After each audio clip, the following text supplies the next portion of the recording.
जय श्री श्याम भक्तों, स्वागत है आपका आपके इस चैनल में जिसका नाम है भाव आपकी स्टोरी मेरी। श्याम भक्तों, आज हम आपके लिए एक ऐसी युवा लड़की की कहानी लेकर आए हैं जो अपने सपनों के लिए संघर्ष कर रही थी और बाबा श्याम ने कैसे उसकी पुकार को सुना। तो चलिए शुरू करते हैं आज की वीडियो। पर वीडियो शुरू करने से पहले आप लोगों से एक रिक्वेस्ट करना चाहूँगी कि अगर आप मेरे चैनल पर पहली बार आए हैं तो प्लीज़ चैनल को सब्सक्राइब करना ना भूलें, बेल आइकन को जरूर प्रेस करें। तो चलिए शुरू करते हैं आज की कहानी। रोशनी दिल्ली के एक मध्य वर्गीय परिवार से थी। उसके पिता राम प्रसाद एक छोटी सी प्राइवेट कंपनी में काम करते थे। उनकी तनख्वाह से घर का खर्च भी बड़ी मुश्किल से चलता था। उसकी माँ शांति देवी एक गृहिणी थी। वह अपने गांव की यादों में अक्सर खोई रहती थी। रोशनी उनकी एक इकलौती संतान थी। उसका एकमात्र सपना था कि वह एक मशहूर गायिका बने।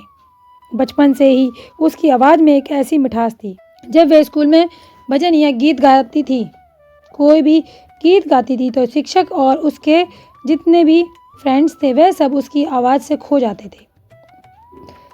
रोशनी को लगता था कि उसकी आवाज़ उसे एक दिन बड़ा मंच देगी, लेकिन दिल्ली जैसे बड़े शहर में यह सपना पूरा करना आसान नहीं था।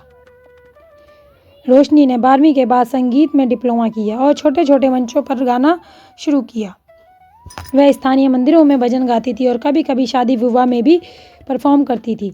लेकिन उसका असली सपना था कि वह एक बड़ा म्यूजिक एल्बम रिकॉर्ड करे और लोग उसकी आवाज़ को पहचाने। उसने कई ऑडिशन दिए, TV serial launch, music studio और यहाँ तक कि यूट्यूब चैनल के लिए भी, लेकिन हर बार उसे रिजेक्शन ही मिला। जज कहते तुम्हारी आवाज़ में दम तो है, लेकिन तुम्हें प्रोफेशनल ट्रेनिंग चाहिए। कुछ लोग तो यह भी कहते थे कि इंडस्ट्री तुम्हारे लिए नहीं है, तुम्हारे पास ना तो कनेक्शन है और ना ही पैसा। रिजेक्शन से रोशनी का आत्मविश्वास टूट गया। वह रातों को अपने छोटे से कमरे में बैठकर रोती और सोचती, क्या मेरा सपना कभी पूरा नहीं होगा। उसकी माँ उसे देखकर बहुत दुखी होती। एक दिन जब रोशनी एक और ऑडिशन में रिजेक्ट होकर घर लौटी तो उसने हताश में अपनी माँ से कहा, माँ मैं हार गई हूँ, शायद मैं अब कभी गायिका नहीं बन पाऊँगी। मैं अब कोशिश नहीं करना चाहती। उसकी माँ शांति ने उसे गले लगाया और कहा, बेटी हिम्मत मत हारो, मेरे गांव में एक श्याम बाबा हैं जो हारे के सहारे हैं। मैंने सुना है कि जो भी सच्चे मन से उनकी शरण में जाता है उसे रास्ता जरूर मिलता है।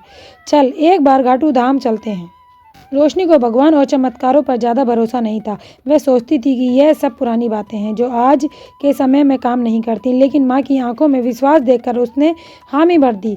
उसने सोचा शायद एक छोटा सा ट्रिप मुझे मानसिक शांति दे दे।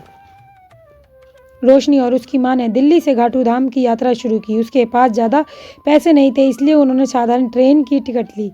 रास्ते में रोशनी खिड़की के पास बैठी बाहर देखती रही। ट्रेन की खटखट और बाहर के नज़ारे उसे अंदर से शांत कर रहे थे। उसने अपनी माँ से पूछा, माँ क्या श्याम बाबा वाकई में मेरी मदद करेंगे। शांति ने मुस्कुराकर कहा, बेटी बस उन पर भरोसा रख लो, कलयुग के देवता हैं। घाटू धाम पहुँचने पर रोशनी मंदिर की भव्यता से हैरान रह गई। फूलों की खुशबू, धूप बत्ती की सुगंध और भक्तों की जयकारे उसके मन को शांति दे रहे थे। भक्तों के उत्साह को देखकर उसका मन भर आया। वहाँ हर कोई जय श्री घाटू श्याम का जयकारा लगा रहा था। रोशनी ने अपनी माँ के साथ लंबी लाइन में लगकर दर्शन किए। जब वह बाबा की मूर्ति के सामने पहुंची तो उसे अजीब सी शांति का एहसास हुआ।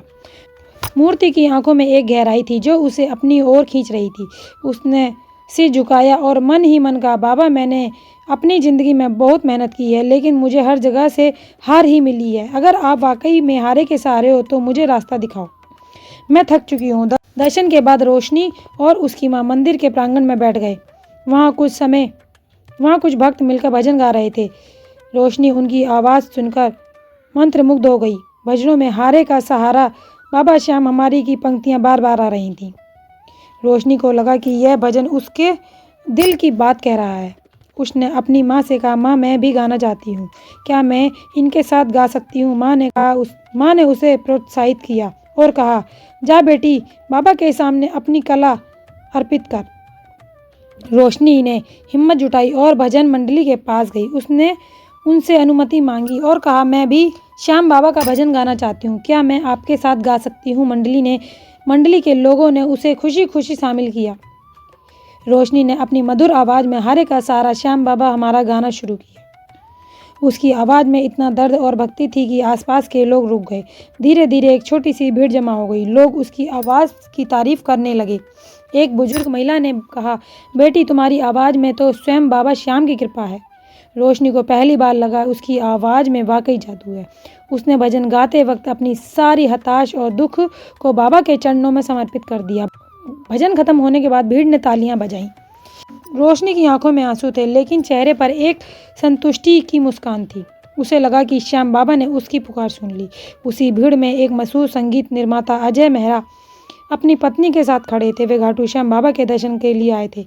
अजय एक बड़े म्यूजिक लेबल के मालिक थे और हमेशा नई प्रतिभाओं की तलाश में रहते थे।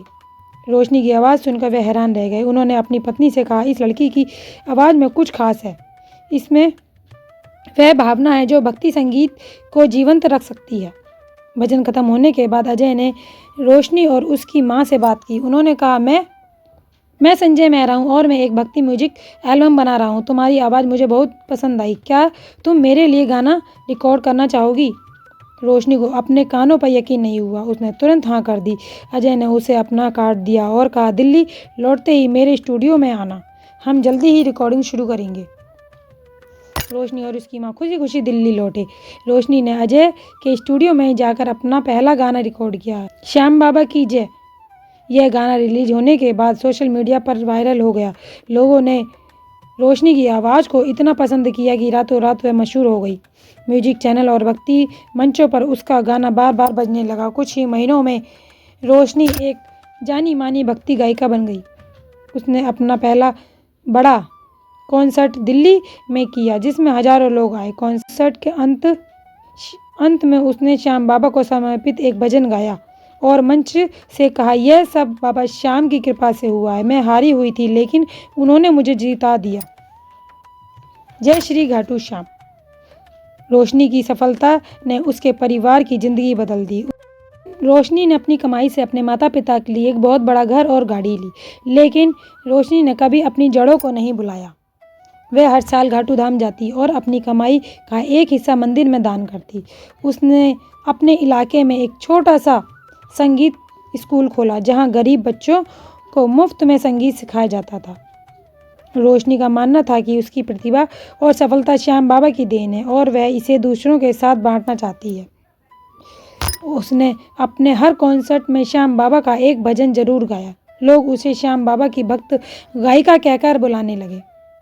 रोशनी की कहानी दिल्ली के उन युवाओं के लिए प्रेरणा बन गई जो अपने सपनों को पूरा करने के लिए संघर्ष कर रहे थे। उसने एक बार एक इंटरव्यू में कहा, मैंने श्याम बाबा पर भरोसा किया और उन्होंने मेरा हाथ थाम लिया। अगर आप भी अपने सपनों के लिए मेहनत कर रहे हो तो हार मत मानो, श्याम बाबा हर हारे के सहारे हैं। रोशनी की ये कहानी हमें सिखाती है कि सपने देखना और उन्हें पूरा करने के लिए कोशिश करना कभी नहीं छोड़ना चाहिए। तो देखा भक्तों आपने कैसे श्याम बाबा ने अपने भक्त पर कृपा करी, कैसे श्याम बाबा अपने भक्त पर कृपा करते हैं।